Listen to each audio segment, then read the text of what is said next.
んにちは。また見ていただいてありがとう。今日は何を話そうかなと思いながら、今日は娘と息子がなぜバレエダンサーになったかを話したいなと思って、私のやっぱり特別な子育てだったんで、皆さんとはちょっと合うかどうかわからないんですけど、うちのお兄ちゃんが生まれたのは昭和61年の6月の14日でした。生まれた時6月13日の金曜日に陣痛がありましてね、6月13日の金曜日には産みたくないと思って産婦人科に行きましてね、6月13日は産みたくないのと思ってたら、6月14日の朝5時に出たんですけど、その前に次から来た人が産みたくないの、今日は産みたくないのって言ってみんな産みました。6月13日の金曜日、私は次の日の6月14日の土曜日に産んだんですね、うちの息子をね。それでいろいろありましたよ。息子ちゃん産んだけど最初から楽しかったわけじゃないし、いろいろあったんですけど、いくつぐらいかな、2歳か3歳ぐらいになった時かな、すごいなんかうちの子とっても頭がいいかもって思ったんですね。私一人だけど、なんか絵本読んでたりなんかいろいろ教えてもすぐ覚えちゃうんですよ。この子ちょっとなんか頭いいかも、私にいなかったのねって思ったんですね。でとりあえず勉強させるんですよ。幼稚園からなんていうの、どこに入れたんだっけ、学習塾みたいなほら今みたいな公文の始まりみたいなのがあるわけじゃないですか。そこみたいなところに入れましてね、幼稚園から。そして幼稚園の年長さんかな、年長さんの時にそこに入れたんですね。来年小学校だから、じゃあ年長さんの時に塾に入ってちょっと勉強させておいた方がいいんじゃない、この子頭いいから勉強させた方がいいのかなと思って塾に入れたんです。そしたら幼稚園の年長さんの終わり、まだ1年生になってないのに先生が受けてみます試験って言うんですよ。とりあえずじゃあ先生が受けろって言うから、じゃあ試験受けますかって言って小学校1年生のクラスの試験を受けさせたんですね。幼稚園の年長さんですね。でそしたら試験受けさせてしばらく経ってから先生がすいません、1位で取りましたって言うんですよ。1位って何の1位って、全国1位ですって言うから、嘘でしょって言ったら、いや本当に全国1位になりました、全国1位に6人いたんですけどねって言うんだけど、全国1位の6人の中にうちの息子が入りましてね、いやこの子本当に頭いいんだやっぱりと思ってね。でとりあえずほらバカだから、じゃあ将来はあの当時ですからね、今は思ってないけど、今バレエダンサーだからあれだけど、うちのおじいちゃんなんかも医者にさせたかったんです。うちの息子孫を医者にさせたいね。じゃあとりあえず行き先は長野高校、そこからどこかの医大っていうふうに目標夢を追いましてね。でも小さい時ね、それはもう冗談で思ってたんですよ。だから頭いいからそうかなと思って、そっちの道かななんて思ってやったわけじゃないですか。何になりたいって言ったらね、お寿司屋さんになりたいって言ったんですよ。よくお寿司食べに連れて行ったのでね、僕大きくなったらお寿司屋さんになりたいなお母さんって言うから、いいねお寿司屋さん、お母さんお寿司屋さんになったら毎日お寿司食べれるもんねとか言って、でお寿司屋さんもいいなと思ったんですよ。今お寿司屋さんやってたらすごくないですか。もうアメリカになんか行ったらすごい年収ですよ本当に。何でもよかったんですね。頭もよかったけど、なんか自分の好きなこともやらしたかったんで、お寿司屋さんになりたいって言った時にずっとお寿司屋さんになりたいって言ってたんですよ。じゃあお寿司屋さんになるかって言ったら、ある時お寿司屋さんの練習をする時になんかこんにゃくを食べて、なんかこんにゃくで握る練習をするんだかなんだかするっていうのをどっかから聞いてきたらしいんですよ。そしたら彼、お母さん僕はさこんにゃく嫌いだからお寿司屋さん辞めるって言うんですよ。お寿司屋さん辞めちゃうの？まあいいや、こんにゃく食べるの嫌だって言えばしょうがないなとか思って、私のことですからね。じゃあ何をしようかってつい考えるんですよ。じゃあとりあえず音楽でもやらせるか、勉強しながら音楽でもやらせるかって言って、鈴木メソッドって知ってます？あれに連れてったんですね。車で運転して鈴木メソッドのところに。で鈴木先生の2番弟子の伝田先生っていう方にね教わりましてね。でもう毎日高々だった、もうね高々だったよ。一日会社から仕事から終わって帰ってきてご飯作って食べた後高々だった。ご飯食べる前かな、子供たちは母のとこでご飯食べてたんで、私たちはとりあえず遅くてもよかったので、まず子供たちに息子にタカタカタッタタカタカタッタをこう毎日バイオリンを1時間ぐらいやらせるんですね。もう毎日、本当に毎日1時間やられました。タカタカタッタのあれをメソッドを聞かせながらね、譜面見ないで数奇メソッドでやるので、タカタカタッタタカタカタッタって本当に毎日やるんですよね。でずーっとやりながらずっとやったら、またそれもすごいんですけど、伝田先生からある時、お宅の息子さんは才能があるのでプロのバイオリニストにさせませんかって言われたんですよ。私ちょっとびっくりしちゃって、先生ちょっと待ってくださいね先生、私毎日タカタカタッタ1時間ですけど、これプロにするんだったらタカタカタッタ1時間じゃ結ませんよねって。私も仕事もあるので、息子をバイオリニストにさせるために、仕事を辞めてバイオリニストにさせるためにはいかないので、すいません、バイオリンはちょっと難しいと思うので、伝田先生がうちの息子を預かってくれてプロにさせてくれるならお預けしますけど、そうじゃなかったらちょっと無理だと思うので、鈴木メソッドをこれでやめさせていただきますって言ってバイオリンやめるんですよ。でバイオリンやめた後何しようかなって思った時に、今度は何をしようかと思って、時ねバイオリンやめたの多分5年生かなぐらいまでバイオリンやってたんですよ。かなりのところまで進みましてね、あれのすごいとこっていうのは、本当に曲聴くとどんどん譜面も読めないのにやれるんですよ。どんどん弾けるようになっちゃうの、聴いてるだけで。すごいよね。鈴木メソッドって本当すごいんだと思った。で5年生の時にまでやってたから、それから何しようかなと思ったら、とりあえずサッカーやりたいっていうから、じゃあサッカーやりながら勉強しようって言って勉強もさせたんですね。で当時勉強もね、小学校5年生かな、ちょうど長野にオリンピックが来るっていうんで、東京とかいろんなところから仕事に来てた人たちがいっぱいいて、東進ハイスクールっていうところに四谷大塚が入ったんですね。で私四谷大塚って知りませんから、どんなところかで、四谷大塚が来たからって、そこすごい優秀な子たちが集まるって聞いたので、何も知らないんですよ。四谷大塚を受験させたんですね。で四谷大塚を受験させたら、それも受かるんですね。なんかすごいんですよ。なんか見たら、問題文集見たら、もうズザザザってすごいものを30分でなんか試験受けるんですよ。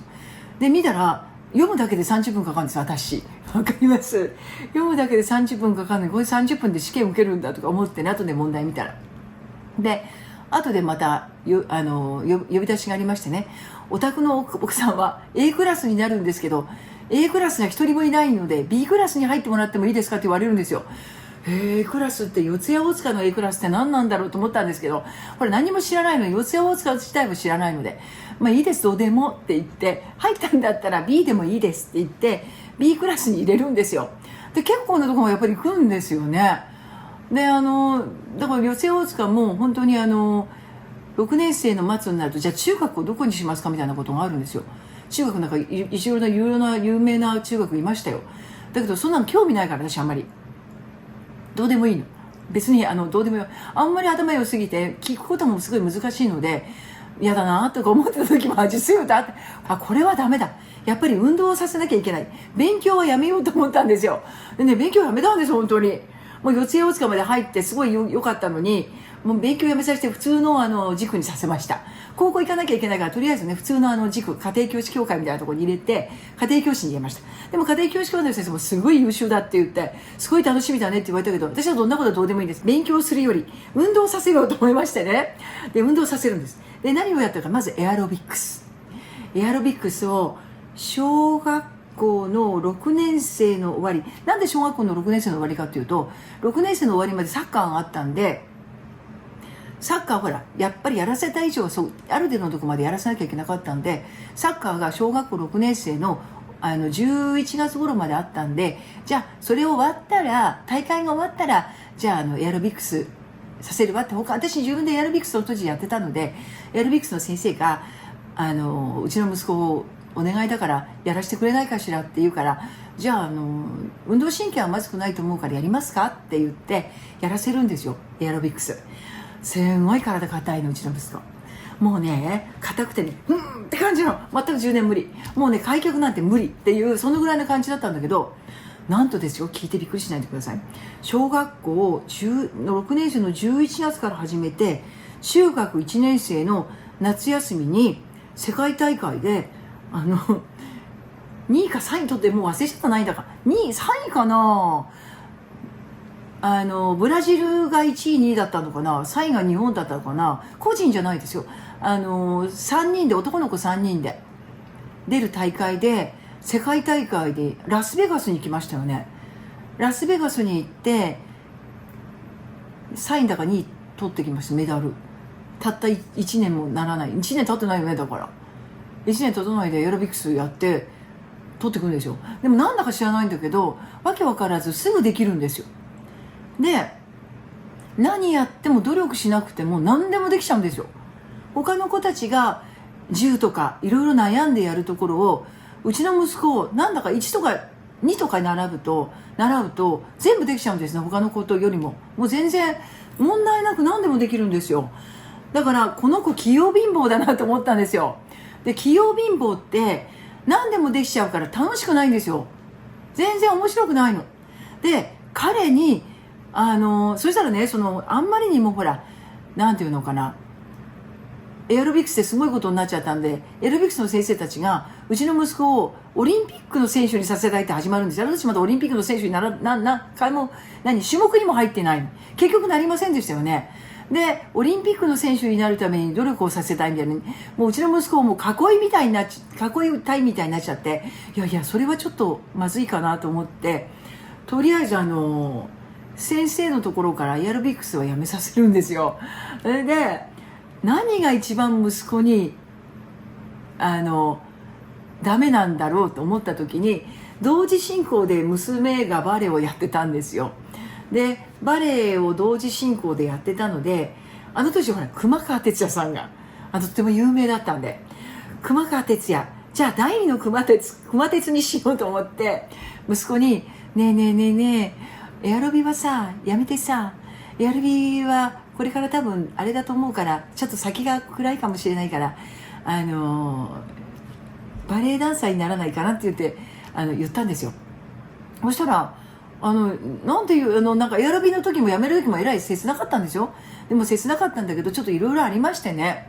あんまりにも先生たちがうちの息子に入り込み執着しすぎるので、これはちょっとまずいなって。で、私自分の息子をエアロビの選手とかオリンピックにさせるつもりがなかったので、もっと違う可能性とかいろんなものにさせたかったので、エアロビクスだけにこう執着させるのがすごく嫌だったのもあったんですよ。でもとりあえず彼は一番人生の中でダメなものをさせようと思ったのがバレエだったんです。体も硬いし、ただなんだか知らないんだけど、最初はうちの娘の行ってるバレエ教室に行かせるんですけど、女の子ばっかりしかいないでしょ。だけど全然嫌がらずにちゃんと行って練習してくるんですね。で、なんかこの子面白い子だなと思って、本来ならば女の子たちの中で男の子一人でしたから、バレエをやるなんて俺嫌だよって言うのかと思ったら、なんか全然嫌がらずに他の女の子たちとも仲良くしてバレエやってましたね。ただそこのバレエ教室は娘の場合はいいんですけど、有名な先生のとこでしたからね、娘の場合は良かったんですけど、息子の場合は男の子を育てたことがあまりない先生だったので、近くに男の子だけを育てるバレエ教室はあったんですけど、まさかうちの娘をそのバレエ教室に通わせて、うちの息子をそこのバレエ教室に、男の子ダメなので先生そっち移っていいですかっていうのもちょっと私心苦しかったので、とりあえず先生に申し訳ないですけどうちの息子をなんとかできますでしょうかって言ったら、先生男の子育てたことなかったけどなんとかしてくださるっていうので、一応コンクールクラスには入れたんですけど、無理なんですよ。で、これは無理だなと思って、中学2年の時かな、ある国立の東京に国立の国立があるじゃないですか、バレエの。で、国立のダンサーがたまたま上田にお母さんがいらっしゃって、上田のその国立のダンサーが産んだお母さんのところへうちの娘と息子を通わせたんですね、上田に。で、それが YouTube でも言っている85キロの時に太った夜に新幹線で上田まで行かせて、そして夜の10時にご飯を食べてまた70何キロまで太るっていうパターンなんですけどね、毎日夜10時頃ご飯を食べるわけですよ。でそれを中学の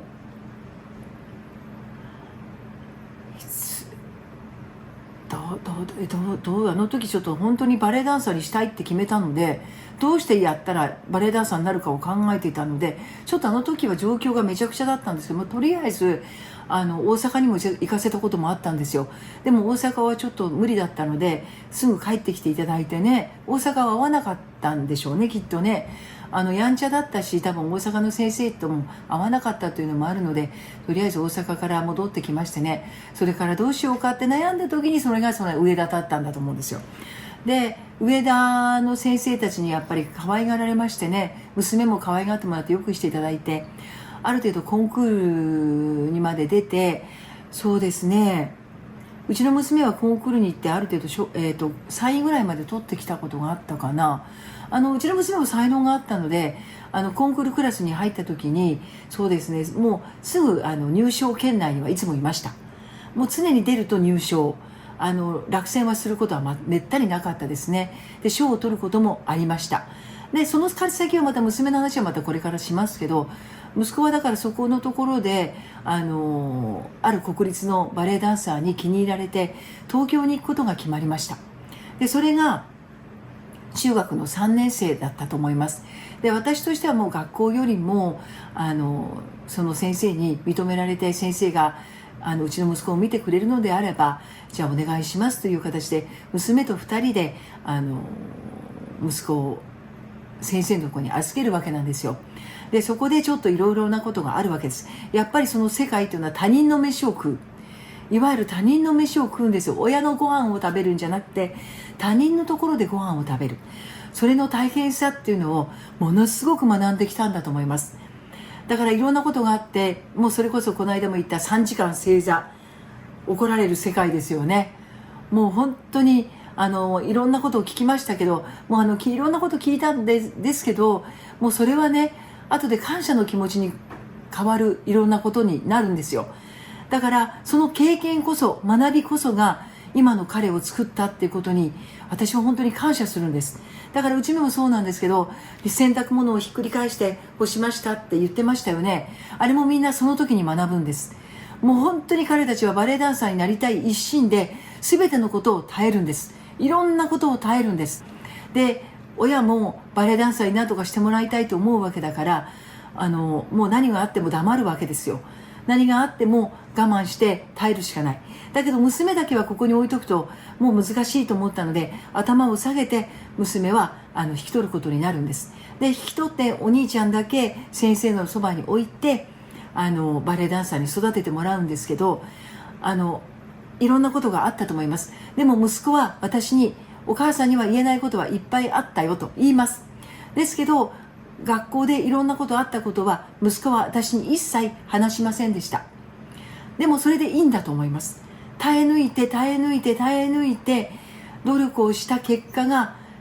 今なので、それで今があるので、私はだから先生たち、息子を育ててくれて応援してくれた先生たちに感謝してます。ありがたいと思ってます。だから一番ダメなことをやらしたのがバレエダンサーだったんですね。で舞台も見に行きましたよ。コンクールとかもう出ることがなかった。コンクール出たことあったのに1回まだ上田の先生のところにいる時にコンクール取ったのかな。結構上位でした。やっぱり教えてくれる先生が素晴らしいですからね。やっぱり上位でした。もうそれよりももうどんどんバレエ学校に入ってバレエを毎日どんどんしてました。で先生からもいろんな教えを教えてもらったり、自転車なんかもものすごく漕いでたみたいですよ。だから自転車漕いでもう毎日トレーニングっていうことをやったり、あと写経も書かされたりとか、いろんなその精神面とかいろんなものを全部先生から教わったと思います。ありがたいこと思います。だから他人の飯を食わせて育ててもらうほどすごいことがなんだなって、もう私でもボロボロ泣いてた時期があったんですよ。もう本当に1年ぐらいボロボロ泣いてたのでね、どんな生活をしてるかわからないじゃないですか。でももう何があってももう任せたんだから、もう我慢するしかないと思って、親自体もね、もうだからもう任せて何が起きてももう信頼するっていうふうに、息子はいつかバレエダンサーになれると思って信頼して、耐えました。もうだからお正月に何日かそれしか帰ってこないんですよ。お正月しか帰ってこないんです。で、娘が金沢にいたのでね、お正月に金沢に帰ってきた時に、もういるなりボロボロ涙出すんですよ。息子嫌だったんでしょうね、私が毎回泣くもんで。で、泣く私を見て息子が本当に切なかったんだと思うんですよ。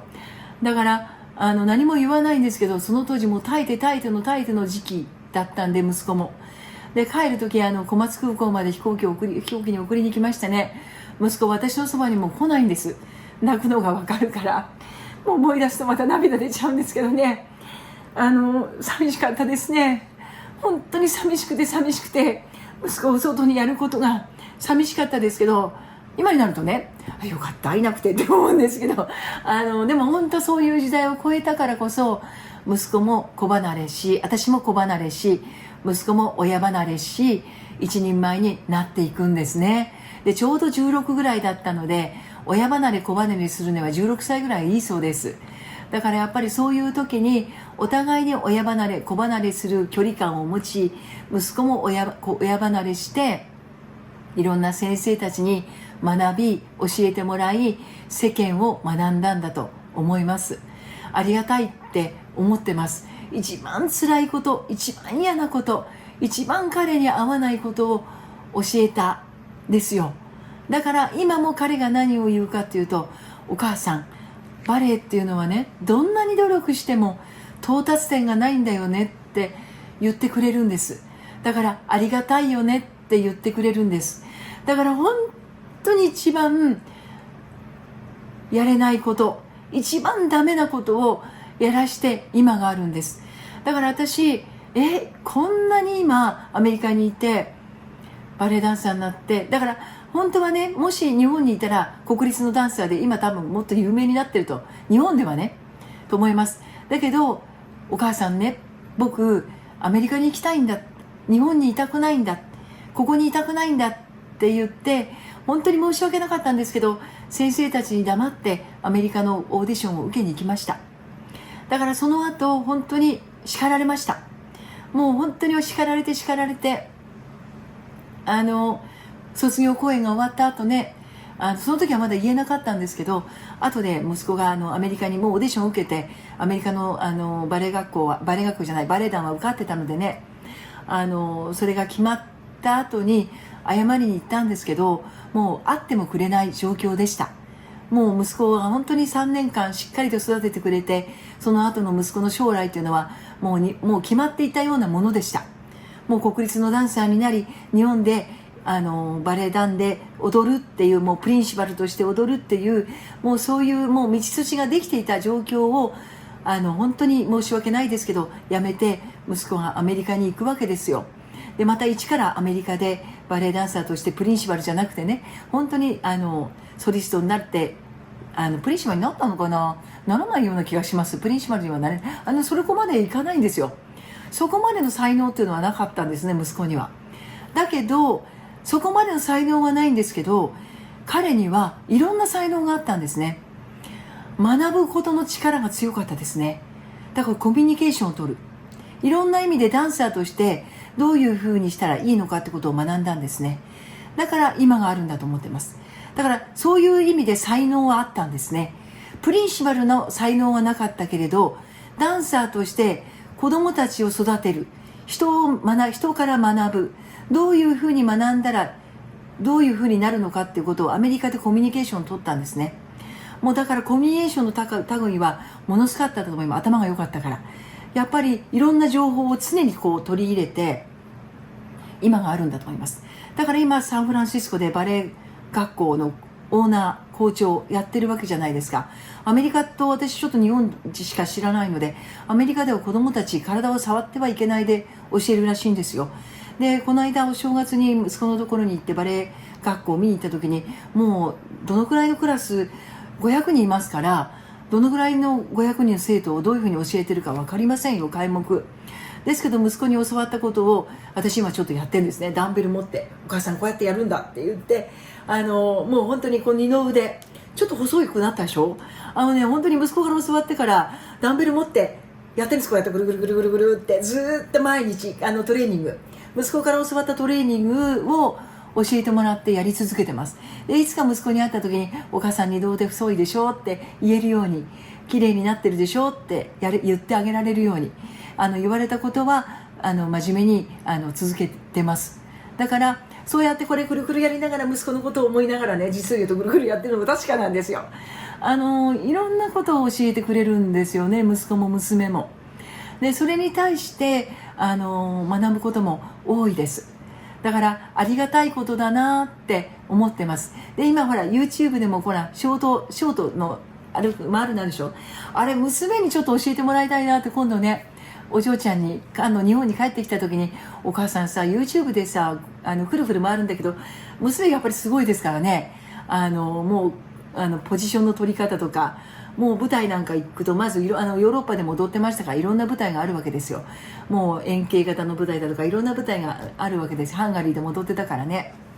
そうするとまず行って舞台の位置を全部見るらしいです。で舞台の位置を見て、どこからどういう風にしてポジションを取ったら皆さんに綺麗に映るか、皆さんにどういう風に、どこでどういう風にしてポジションを取ったら綺麗に見れるかっていうことを全部やるそうですよ。あの人もプリンシパルですから、自分でどういう風に踊ってどういう風にしたら、どこでポジションを取ってどういうポーズを取ったら綺麗になるのかっていうことを全部頭の中で分かるんですね。だからこれを今度 YouTube でやるのを、どういう風にポーズ取ったらいいかちょっと見せてもらってもいいってお願いをしてね、ちょっと YouTube でちょっとポジションを取ってみたいなって思ってます。娘にちょっと聞いてみたい、応援してもらいたいなって思ってます。だから小さい時はいろんな面で私子供たちを育ててきましたけど、今はねもう本当に子供たちが成長して子供たちから学ぶことは多いです。でも自分というものは忘れません。なぜかというと、子供たちに絶対に依存したくない、絶対になんていうのかな、頼りたくないんですよ。執着したくないんです。子供たちに執着依存、それはいつも YouTube で言うでしょ。誰にもそうしたくないんです。私だから今度結婚する彼とも執着はしません、依存もしません。距離感を置き、上手にお互いにいいものを学び合いたいと思ってます。これは人生最後までそうしたいと思ってます。だから子供たちに教わることはありますよ。だから子供たちがお母さんは本当に言うこと聞かないって言われても大丈夫っていつも言うじゃないですか。私はでも子供たちが今一人前に育ったこと、自分の子供たちにもそうやってちゃんと様子を見ながら育ててること、また息子のお嫁さんっていう方がね、ものすごくいい子で、昔はそうでもなかったんですよ。だけど子供を産んでちゃんと母親になりましてね、言ったかな YouTube でも、この間アメリカに行ったら愛してる愛してるって I love you I love you ってもう本当に言うんですよ。で子供たちもね、ママに向かって I love you I love youって、うちの息子にも言ってんでしょうね、多分。だから口癖なんですね、 I love you。 日本人言わないでしょ。お母さんたちね、子供たちに I love you I love you、 愛してるよ愛してるよって言わなくても、大切だよ大切だよって言ってあげて育ててほしいなってアメリカで学んできました。アメリカ人やっぱりすごいなって思いました。だからこの間アメリカでは高校14歳の男の子がピストルで撃って何人か亡くなった時にメールの内容がテレビに出ましてね、やっぱりお母さんたちが愛してるよっていうメールを送ってました。コメント出してました。やっぱりこういう時になっても愛してるよママ愛してるよ愛してたよ今も愛してるよっていう言葉を言い続けるんだなアメリカ人って思いました。日本人ってあんまりそういう言葉言わないじゃないですか。感謝の言葉も言わないじゃないですか。やっぱりね、言い続けてほしい。毎日子供たちに、旦那さんに愛してるよって愛してるっていう言葉はあんまり日本人言わないけど、大切だよありがとうっていう言葉を言ったらみんな本当に大事なのいいんだと思いますよ。私だからエイミーから学んだことはね、本当にすごかったなって。だから帰る時に孫たちにね、それまではね、私が愛してるって言っても嫌いって言われてたんですよ。ノーって言われてたの。ああ、嫌いなんだ、まだと思ったのに、なぜかね、帰る時に、うちの孫たちに、ばあば愛してるよって、I love you って言ったら、Me too って言ってくれました。嬉しかったです、本当に。あんなにノーって言ってたのにだよ。帰る時はね、Me too って言ってくれてね、ぎゅーって抱っこして、また会おうねって言ってきました。それなんだと思います。そばについてなくても I love you って言ったらつながるんだなって思いましたよ。だから今日はね、息子のことを言いましたけど、何でもいいからいろんなことを経験させて学んで、将来役立てるようなね、人生を育ててもらいたいなって皆さんに思います。他人の飯を食べさせるのも大事なんだなって思います。何もそばに置いとくことだけが大事じゃないですよ。なるべく外に出しましょう。早く外に出しましょう。そしていろんな経験をさせましょう。そうすると本当によかったな、産んでよかったな、こんな人生を送ってくれてよかったなって思うようになりますからね。頑張りましょうね。また今日はね、息子の話、いろんな話に持ってきましたけど、人生というのは長いので、子供たち親のそばにいることだけが幸せじゃありませんよ。私こんな親でしたから、多分そばにいたらろくな子に育ってなかったかもしれません。本当に。だから私は自分の子を早く外に出して他人の飯を食べさせてもらって、いろんなこと涙ボロボロ出しましたよ。だけど感謝してます。で、娘も中学の時にあの人たちがいたから私がお母さんいるんじゃないか、お母さんその人たちの悪口を言わないでくれって言った時にはと気づきましたから。で、今なんてもう本当に感謝の言葉以外ないですもん。だからそこなんですよね。どんなに親子ともども悲しくてボロボロ流す時期があってもいつか報われます。そういう時期が来ます。ですから早く子供を手放しましょう。早く手放していろんな意味でお互いに親子ともども成長していきましょうね。お互いに成長の場面を作りましょう。そばに置いとくことはいいことでは何もないです。早く外へ出して早く学ばせましょう。いろんなことを考えますよね。またそれを楽しみに待ってますよ。いい人生をお互いに最後まで送りましょうね。ありがとう。おやすみ。バイバイ。